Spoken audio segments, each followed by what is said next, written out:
Headline है, धोखा देने के इरादे के बिना जन्मतिथि में मामूली अंतर धोखाधड़ी नहीं है। इलाहाबाद हाई कोर्ट ने सरकारी स्कूल के टीचर की बर्खास्तगी रद्द की। ये हेडलाइन है। पूरी अपडेट क्या है विस्तार से मैं आपको समझाने की कोशिश करता हूँ। देखिए, इलाहाबाद हाई कोर्ट ने फैसला सुनाया कि किसी सरकारी कर्मचारी के अलग अलग एजुकेशनल रिकॉर्ड में जन्मतिथि में सिर्फ मामूली अंतर होना, जिसमें धोखाधड़ी, गलत बयानी या जानबूझकर कुछ छिपाने का कोई तत्व ना हो, उसे धोखाधड़ी या जानबूझकर की गई गलत बयानी नहीं माना जाएगा, जिससे उसकी नियुक्ति रद्द हो जाए। एक बार मैं फिर से इस बात को दोहराता हूं ताकि आप लोग आसानी से समझ जाएं। इलाहाबाद हाई कोर्ट ने फैसला सुनाया कि किसी सरकारी कर्मचारी के अलग अलग एजुकेशनल रिकॉर्ड में जन्मतिथि में सिर्फ मामूली अंतर होना, जिसमें धोखाधड़ी, गलत बयानी या जानबूझकर कुछ छिपाने का तत्व ना हो, मतलब उसका इरादा ना हो कि मैं धोखा दे रहा हूँ या जानबूझकर कुछ छुपा रहा हूँ। कई बार ऐसा होता है कि कोई व्यक्ति दोबारा हाई स्कूल इसलिए करता है कि उसकी परसेंटेज कम रह जाती है या कोई और दिक्कत होती है या उसकी मार्कशीट में कुछ करेक्शन होना होता है जो लगभग इम्पॉसिबल हो जाता है, इस वजह से भी करता है।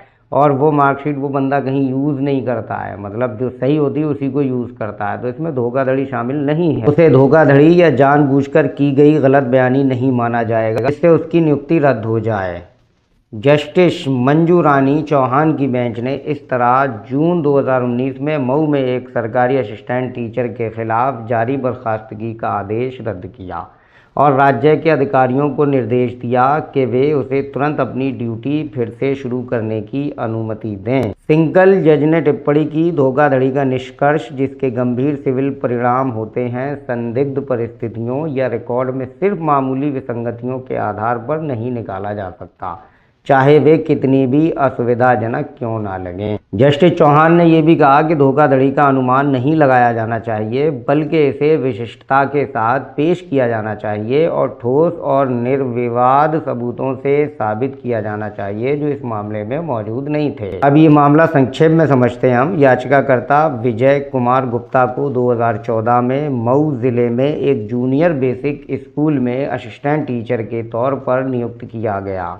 इस पद के लिए भर्ती प्रक्रिया को नियंत्रित करने वाले लागू नियमों और प्रक्रियाओं के अनुसार उसकी उम्मीदवारी पर विधिवत विचार किया गया। याचिकाकर्ता के पास पूर्व मध्यमा परीक्षा, उत्तर मध्यमा परीक्षा और शास्त्री डिग्री के असली प्रमाण पत्र थे। साथ ही बेसिक ट्रेनिंग सर्टिफिकेट, बीटीसी और यूपी टेट योग्यता भी थी। हालांकि 2018 में उसके एजुकेशनल प्रमाण पत्रों की जानकारी मांगने के लिए आरटीआई आवेदन दायर किया गया। इसके बाद ये पता चला कि 1998 के उसके पुराने हाई स्कूल रिकॉर्ड में उसकी जन्मतिथि 2 जुलाई 1984 दिखाई गई, जबकि 2001 के उसके पूर्व मध्यमा प्रमाण पत्र में ये 7 जुलाई 1987 दर्ज थी। 2 जुलाई 1984 दिखाई गई, ठीक है, और दर्ज थी 7 जुलाई 1987। इस कथित विसंगति के आधार पर मऊ के बेसिक शिक्षा अधिकारी ने 27 जून 2019 को उसे सेवा से बर्खास्त किया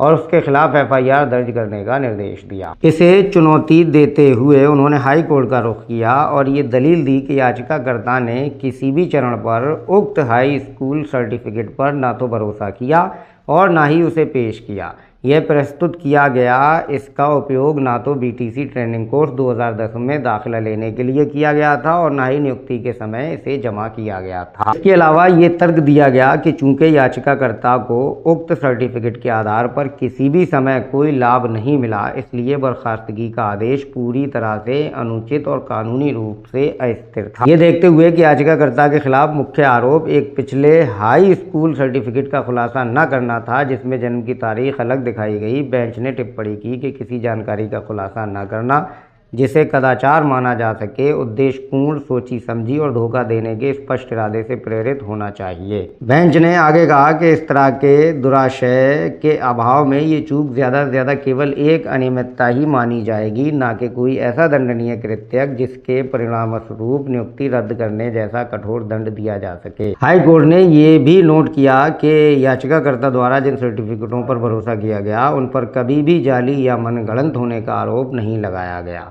कोर्ट ने इस बात पर जोर दिया कि भले ही हाई स्कूल सर्टिफिकेट में दर्ज जन्मतिथि की तारीख को स्वीकार कर लिया जाए, तब भी याचिकाकर्ता संबंधित पद पर नियुक्ति के लिए निर्धारित पात्रता की सीमा के भीतर ही रहेगा। तो कुल मिला के कहने का तात्पर्य ये है कि अगर डेट ऑफ बर्थ आपकी आधार कार्ड में गलत हुई है या धोखाधड़ी का आपका कोई इरादा नहीं है या आपके सर्टिफिकेट में अलग अलग डीओबी है और आपका धोखाधड़ी का इरादा नहीं है, गलत बयानी शामिल नहीं है, आपने जानबूझकर ऐसा नहीं किया, तो चाहे लिमिट क्रॉस भी हो यूआईडीआई को वो करना ही पड़ेगा। और इसके आधार पर हाई कोर्ट ने साफ साफ मतलब कहा, अगर किसी के डॉक्यूमेंट में डेट ऑफ बर्थ अलग अलग है तो आप उसे बर्खास्त नहीं कर सकते। तो ये कोई विसंगति नहीं है। तो ये कुछ नया था आज की इस वीडियो में। तो मुझे उम्मीद है कि आपको समझ में आ गया होगा और मैं समझाने में सफल हुआ होऊंगा। तो अगर मेरी वीडियो आपको समझ में आई है, अच्छी लगती है, लाइक करें, शेयर करें, चैनल को सब्सक्राइब ज़रूर करें और अगले वीडियो मिलेंगे, तब तक के लिए अपना ख्याल रखें। और हाँ, कमेंट बॉक्स में आप अपना सवाल ज़रूर छोड़िए ताकि मैं आपका सवाल पढ़ूँ और आपको जवाब दे सकूँ।